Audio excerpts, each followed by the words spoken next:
Je vais vous présenter maintenant les outils qui vont vous servir à dessiner, et vous en connaissez certainement beaucoup. On va commencer par les plus simples, le crayon et la gomme.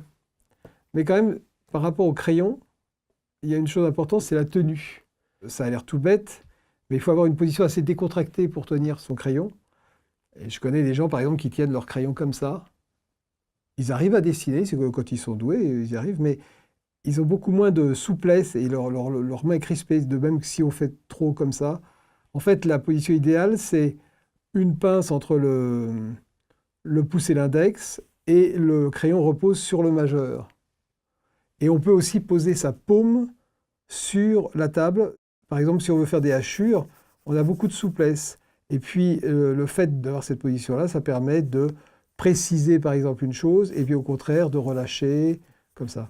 Bon, on peut aussi tenir son crayon comme ça, quand on fait des dessins d'après modèle, d'après nature. Voilà.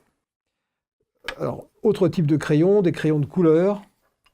Par exemple, c'est un crayon un peu sanguine, et on peut faire appuyer plus ou moins, faire des hachurages. Et puis, on peut aussi utiliser des craies. Alors, les craies, ça se tient comme ça. Et on peut faire, avec ça, par exemple, on peut faire des rehauts de blanc.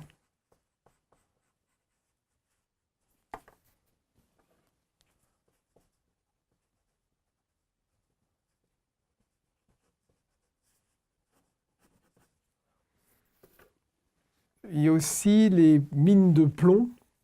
Ce qu'on appelle mines de plomb, en fait, sont des mines de graphite, qui sont exactement la mine des crayons, qui permettent d'avoir une grande variation du gris jusqu'au noir profond. Donc je peux commencer comme ça. Je fais un personnage, par exemple.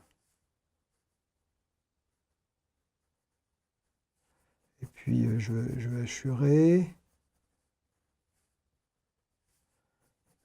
de plus en plus.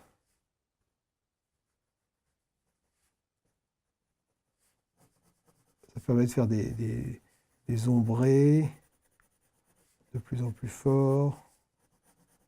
On arrive au noir. Il y a différents degrés de noir. Et puis, on a une petite chose amusante, c'est des mines de plomb aquarellables. Alors là, par exemple, je vais faire...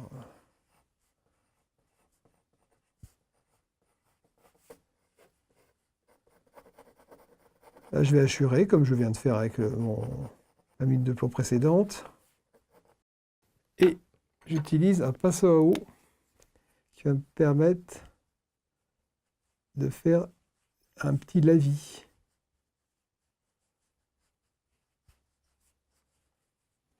Voilà.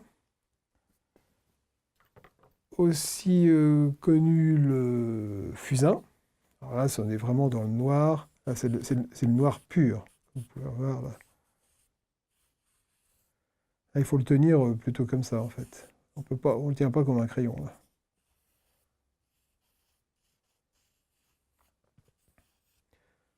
On peut faire un dessin à la craie et rehausser les ombrés, augmenter le noir, augmenter le contraste, en fait. On a un stylo feutre tout bête. J'aime bien les feutres indélébiles, qui peuvent permettre de faire des pleins et des déliés.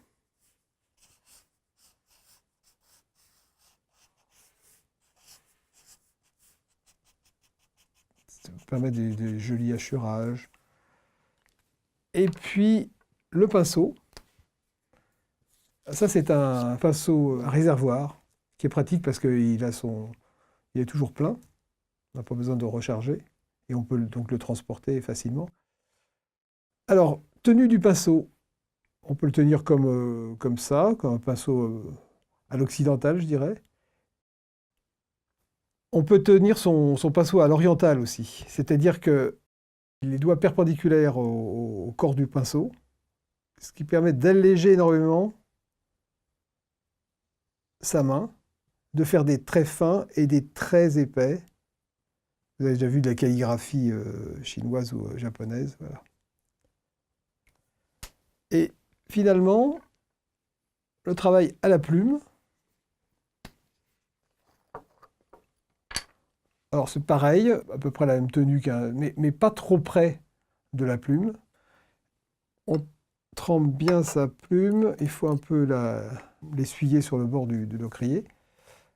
Et si on veut de la souplesse, toujours pareil, c'est bien de poser sa paume sur la feuille.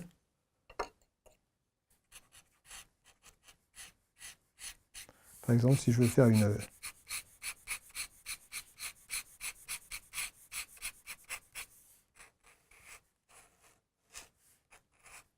C'est beaucoup plus sec comme trait, mais on peut lui donner beaucoup d'angles en fait.